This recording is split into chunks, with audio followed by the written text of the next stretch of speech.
Adobe FrameMaker Feature Spotlight, Pre-segmented XLIFF for easier translation. The newest release of FrameMaker comes with support for XLIFF import and export. And in there's an option to pre-segment your XLIFF output. To control those settings, and to ultimately export your XLIFF file, go to File, Translation, Export File to XLIFF 1.2.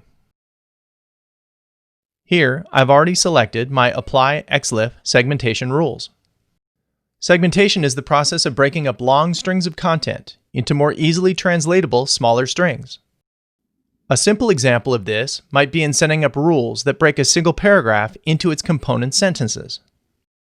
To produce a file where you can edit these rules, save a writable copy of your XTS by clicking on the Save Settings button, and then place that file in a convenient, writable directory. With that file saved, now hit Cancel so you can go edit that file. Using your favorite method of decompression, decompress this archive file. For instance, change the extension to zip and use something like 7-zip to process the file,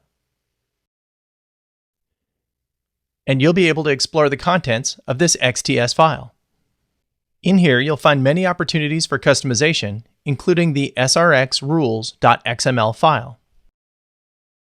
Here's what that file looks like in a text editor.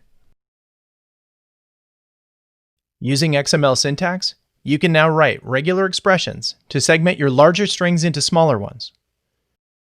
When you're finished, save the changes to your XML file, recompress the files, changing the extension back to XTS after compression, and then load your modified XTS using the Export XLIFF dialog.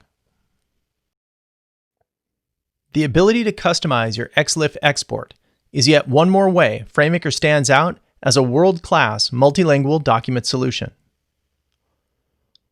For a personalized demo or questions, please write to us at techcom@adobe.com.